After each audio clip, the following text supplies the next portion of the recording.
These losses on both sides. What is to really gain here? What's really going on? It's difficult to tell, isn't it? Brooks Spector, international relations expert, joining us. Hello to you, Brooks. So give us your sense. Were you surprised that this happened as quickly as it did, even though we knew there was a major build-up, there was threatening, there was political jostling, but then suddenly it just happened and we saw soldiers crossing the border. Were you surprised, Brooks? Good morning to you.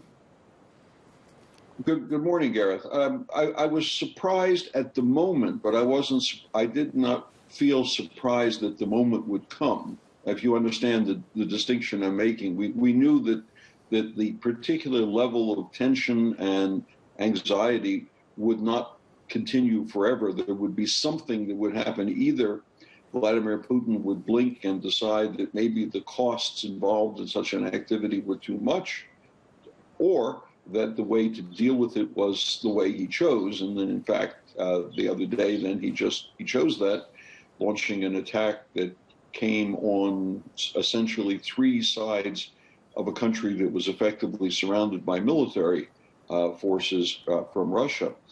And the end result is, so far at least, not unexpected.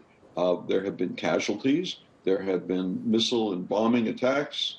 There have been advancing troops. There have been casualties among the defenders and the advancing troops, and inevitably, because they had promised to do something of this order, Western nations, led by Joe Biden, American president, began to roll in more and more sanctions, financial and economic, against Russia.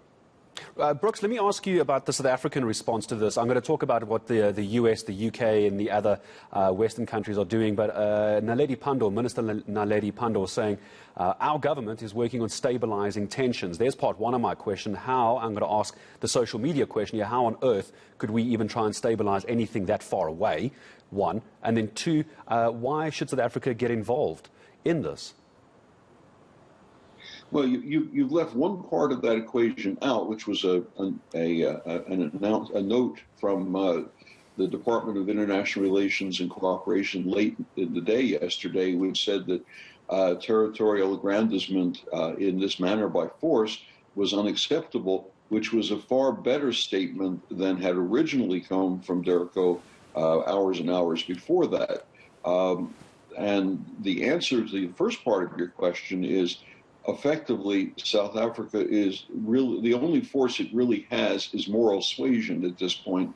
It's had close relations with Russia for years, and it can say, we do not stand with your way of solving a problem that you think you have, which is sending 190,000 troops and missiles into your neighbor's gardens. Will it have much of an effect on a fairly obdurate Russia? I rather doubt it, but it will bring home to the Russian government that it cannot count on its traditional friends and associates around the world to simply acquiesce in something like this as well. As far as implications for you, me, and everybody else wandering on the street, it's going to have a couple of effects. One, the foreign exchange issue. The South African rand's always been one of the most volatile middle-income countries' currencies, and it will continue to be volatile. We won't know which way it will swing until it does. Number two, it's going to affect South Africa in terms of fuel consumption and fuel purchases. The prices will go up, at least initially.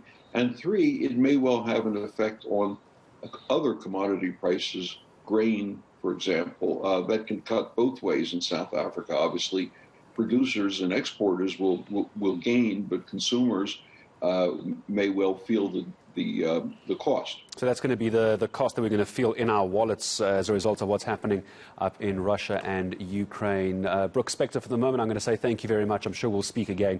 We'll delve more into the international reaction to this from the Western countries. International relations expert in terms of Brooks Spector. Just, I think, trying to make sense, really, of what this actually means for South Africa. Because we're trying to figure out, A, what international relations is doing. Yes. And as we hear, okay, it's not physically, there's not much we can do, but at least showing that South Africa is not supporting this. Russia can't turn, it seems, to South Africa for support. I think Brooks used the word acquiesce.